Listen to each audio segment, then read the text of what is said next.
Students, आपण सध्या polarisation अभ्यासत आहोत.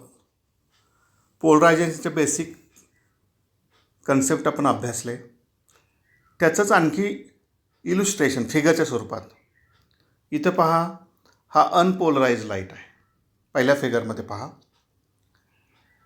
अनपोलराइज लाईटमध्ये व्हायब्रेशन सर्व प्रतलामध्ये आहेत. आणि सर्वात महत्त्वाचं, आपण इथं कोणता इलेक्ट्रिक फील्ड वेक्टर घेतलं आहे? कुठला घेतला आहे? इलेक्ट्रिक फील्ड घेतलं आहे, मॅग्नेटिक फील्ड नाही आहे. आपण इलेक्ट्रिक फील्डऐवजी मॅग्नेटिक फील्ड घेऊन जरी चर्चा केली तर ते ट्रू आहे. पण इथं आपण इलेक्ट्रिक फील्ड हा एकच वेक्टर घेऊन चर्चा करतो, हे लक्षात ठेवा. म्हणजे हे व्हायब्रेशन्स कोणाचे आहेत? इलेक्ट्रोमॅग्नेटिक वेव्हजमधले इलेक्ट्रिक फील्ड वेक्टरचे आहेत. त्यानंतर पुढे एक पोलरायझर असं म्हटलं आहे. आत्ता आपण काय व्याख्या केली? हे अनपोलराइज लाईट सर्व प्रतलात आहेत. त्याचं रूपांतर त्यांना फक्त एकाच प्रतलात व्हायब्रेट होऊ द्यायचे, बाकीचे त्यांचे व्हायब्रेशन्स थांबवायचे, ते डिव्हाइस, त्याला पोलरायझर म्हटलं आहे. तर प्लास्टिक मटेरियल आहे, त्याच्यावर अनपोलराइज लाईट पडला की त्याचा जो ट्रान्समिशन ॲक्सिस आहे तो इथं व्हर्टिकल दाखवला आहे, त्याला पॅरलच लाईट पास होतो. पहा, बाकीचा लाईट ब्लॉक होतो. थोडक्यात ही ट्रान्समिशन ॲक्सिस हा स्लिटचं काम करतो आहे, छोटी विंडो म्हणून काम करतो आहे. आणि मग अनपोलराइज लाईट पोलरायझरवर पडला की त्यातून बाहेर पडणारा लाईट हा एकाच प्रतलात आहे. आणि आपण पाहिले, जर लाईट एकाच प्रतलात असेल विशिष्ट, तर त्याला पोलराइज लाईट म्हणतात. म्हणजे पोलरायझरचं इथं काम काय आहे?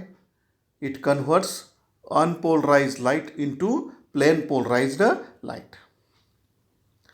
आता हा लाईट प्लेन पोलराइज्ड आहे किंवा नाही हे आपण डायरेक्ट डोळ्याने बघून सांगू शकत नाही. ते आपल्याला अप्रत्यक्षरित्या तपासायचं आहे. आणि मग दुसरा पोलरायझरचा आहे, पण तो आता काम काय करतो आहे? ॲनालिसिसचं, म्हणून त्याला ॲनालायझर असं म्हटलं आहे. आता मग ॲनालायझरला पण ट्रान्समिशन ॲक्सिस आहे. आत्ता पहिल्या फिगरमध्ये आपण याला फिगर नंबर 1 असं म्हणूयात आणि खालच्या फिगरला फिगर नंबर 2 म्हणूयात. फिगर नंबर 1मध्ये पोलरायझर आणि ॲनालायझर दोघांचे ट्रान्समिशन ॲक्सिस व्हर्टिकल आहेत. आणि म्हणून पोलरायझरमधून बाहेर पडलेला पोलराइज लाईट ॲनालायझरमधून पास होतो आणि आपल्याला डिटेक्टरच्या साह्यानं हा लाईट आहे किंवा नाही हे डिटेक्ट करता येतं. आणि म्हणून ॲनालायझरमधून बाहेर पडणारा लाईट हा सुद्धा पोलराइज लाईट आहे. इथं लाईट आलाच नसता तर मात्र आपण असं म्हणणार की मग हे ट्रान्समिशन झालंच नाही.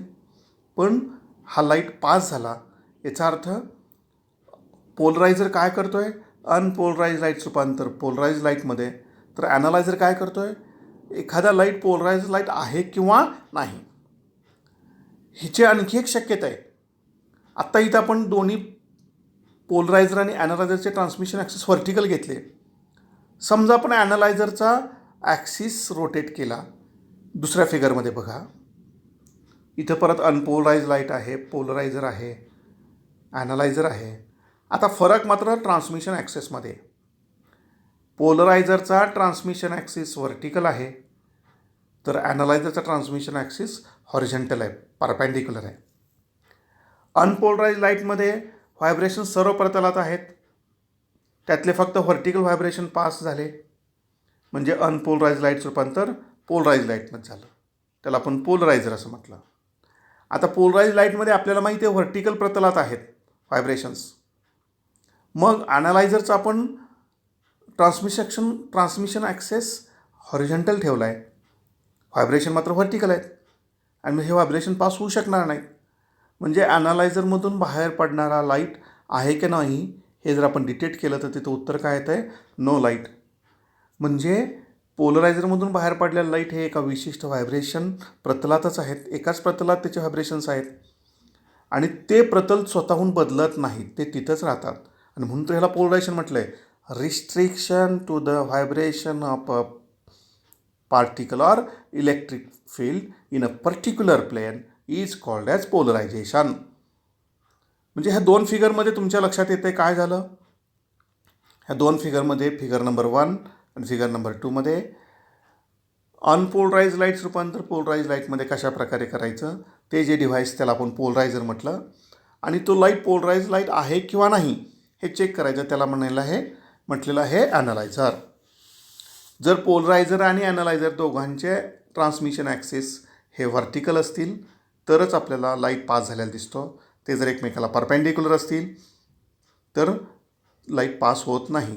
म्हणजे पॅरलल असेल तर लाईट पास होतो, परपेंडिक्युलर असेल तर पास होत नाही आहे. हेच आता आपल्याला हेच चर्चा इंटेन्सिटीच्या भाषेत पाहिजे. त्यालाच आपण मोलूस लॉ असं म्हणणार आहोत. आणि म्हणून पुढचं आर्टिकल आहे मोलूस लॉ.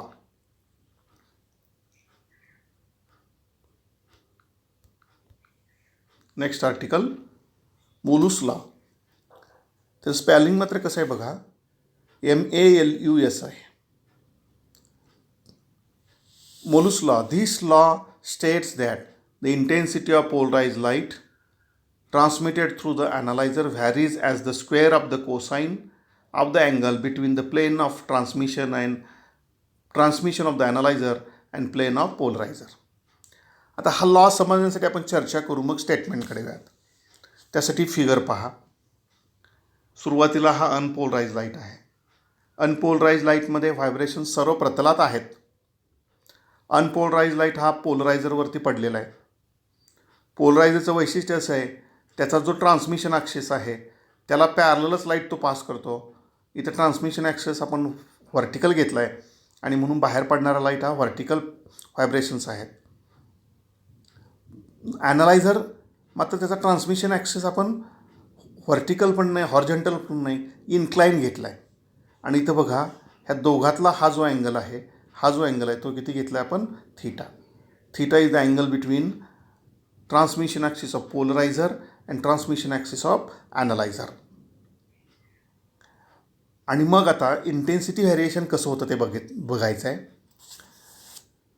ॲनालायझरमधून बाहेर पडलेली जी लाईट आहे त्याची इंटेन्सिटी आपण गृहीत धरली आय आणि amplitude A.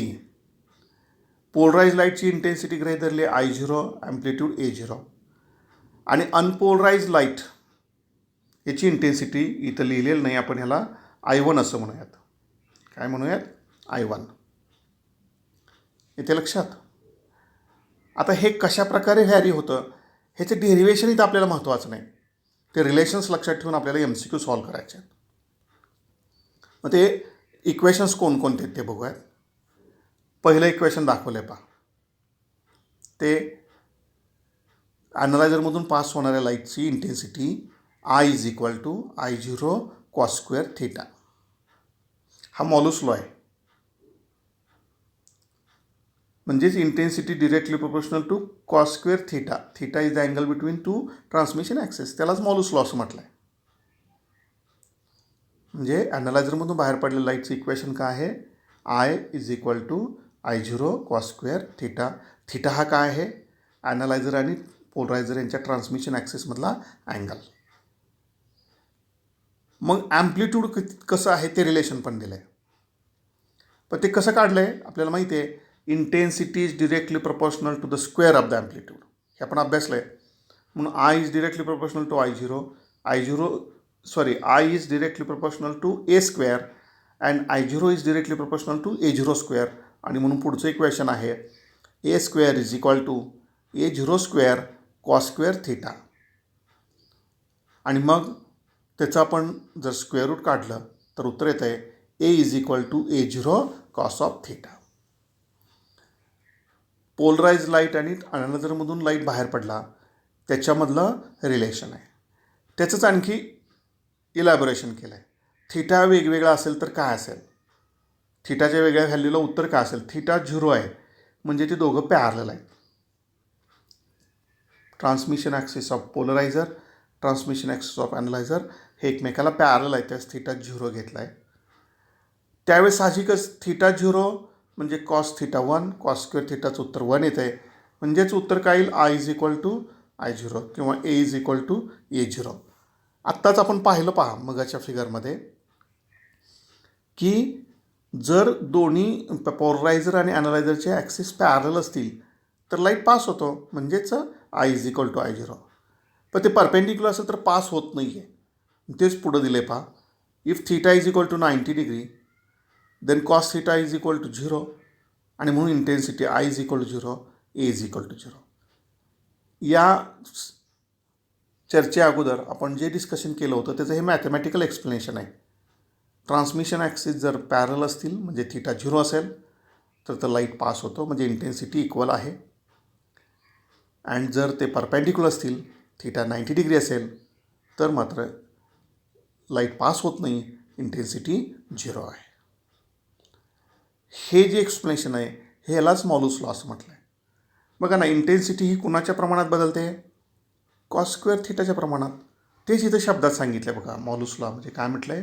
This law states that the intensity of the polarised light transmitted through the analyser varies as the square of the cosine of angle between the plane of transmission of analyser and plane of the पोलरायझर.